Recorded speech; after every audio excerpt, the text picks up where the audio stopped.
दाउराले त पुग्छ हामीलाई है।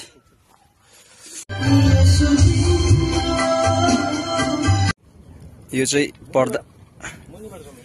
पर्दा पछिको सेवाकाई हो। यस्तो सेवाकाई चाहिँ हात देख्दैन होइन।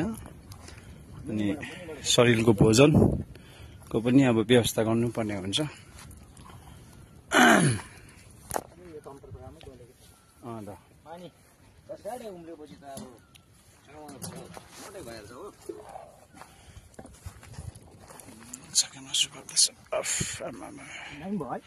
दाउराले त पुग्छ हामीलाई है। खाना अरू चाहिँ तल हुँदैछ घरतिरै।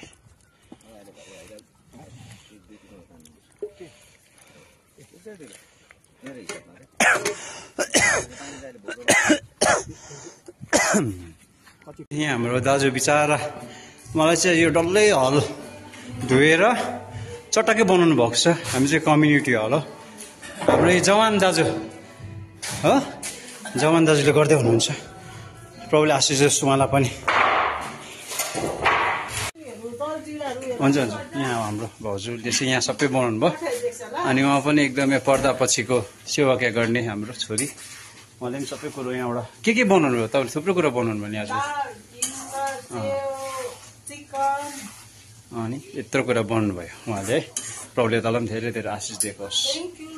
ह्याप्पी स्टार है। र हामी सबैजनाले यहाँ भेला भइसकेका छौँ है।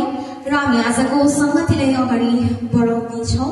र हामी संगतिको अर्पणको प्रार्थना गरेर है हामी संगतिलाई अगाडि बढाउन गइरहेका छौँ। र आज यस संगति अर्पणको प्रार्थना हाम्रो सोनाली आन्टी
बाइबलको चाहिँ यो पुनरुत्थान भन्ने शब्द आज बिहान हामीले जुन क्यारोल गायौँ र आज दिनमा छौँ हामी।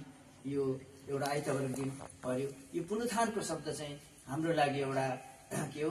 यो चाहिँ एउटा हाम्रो क्रिस्चियन जीवनको एउटा बेस हो। यो क्रिस्चियन जीवनको एउटा पुनरुत्थान चाहिँ सबैभन्दा ठुलो आड हो। अनि पुनरुत्थान चाहिँ हाम्रो है क्रिस्चियन जीवनको चाहिँ है यो एउटा सबैभन्दा ठुलो के हो? फाउन्डेसन हो अथवा आधार है। जब फाउन्डेसनै कच्चा छ भने त्यो घरको कुनै ठेगान हुँदैन। त्यो घर जति नै गर्दा पनि कच्चा हुन सक्छ। घडेरीको बारेमा बाइबलले फाउन्डेसनको बारेमा आधारको बारेमा हामी धेरै कुराहरू बुझ्छौँ। र हाम्रो विश्वासको आधार क्रिस्चियन जीवनको इसाईको एउटा विश्वासको आधार चाहिँ के हो भनेदेखि त्यो चाहिँ येशू ख्रीष्टको पुनरुत्थान हो। प्रभुको पुनरुत्थान नै हाम्रो इसाई जीवनको अनि क्रिस्चियनिटीको एउटा फाउन्डेसन हो। अनि यदि येशू ख्रीष्ट पुनरुत्थान नभएको भए हाम्रो मण्डलीहरू कच्चा हुने थियो। अनि हामीलाई लाग्छ यति बिघ्न आज संसारमा मानिसहरूले मुक्ति पाउने थिएन अनि सबै चर्चहरू सकेर जाने थियो। तर बाइबलले भन्छ विश्वास गर्नेको लागि चाहिँ यहाँ अहिले पढ्यौँ हामीले पुनरुत्थान चाहिँ के हो, क्रुसको कुरा चाहिँ शक्ति हो भनेर भनेको छ।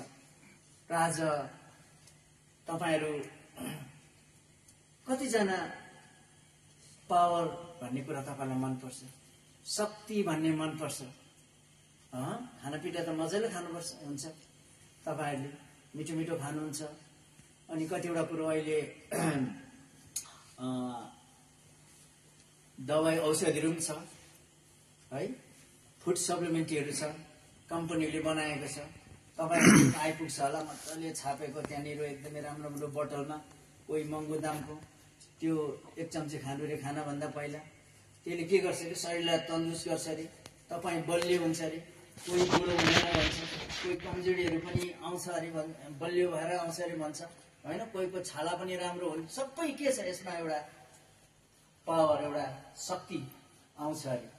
र को चाहिँ कच्चा लोते हुन्छु एकदमै खानु है, कोही पनि जान म चाहिँ अलिक बलियो नै हुनुहुन्छ, तपाईँ त अलिकति मोटिनु भएछ, तपाईँ त अलिक भुँडी पनि लागेछ भन्दा हामी दाजुभाइहरू हेर्छौँ खुसी हुन्छ हो र। यसो गाला पनि यसो गर्छ है, अलिकति राम्रो भयो भन्दाखेरि है। अनि तपाईँ त साह्रो घट्नुपर्छ त हामीलाई नराम्रो लाग्छ है। र तर जो पनि हामीले कुरा गर्दा अलिकति बलियो भएको, तन्दुरुस्त भएको, अलिकति शक्ति भएको नै चाहिन्छ। तर आज हाम्रो आत्मिक जीवनमा परमेश्वरको वचनले भन्छ त्यो शक्ति चाहिँ प्रभुको क्रुसमा छ, इस्टरमा छ अनि क्रुसमा छ भनेर भन्छ। त्यसकारण आज बाइबलमा भन्छ 2 तिमोथी 3 अध्यायमा 1 ठाउँमा यसरी भनेको छ कि अन्तिम दिनहरूमा भक्तिको भेष त रहन्छ तर शक्तिलाई चाहिँ इन्कार गर्छ भनेर बाइबलमा त्यहाँ लेखेको छ, प्रोफेसी छ।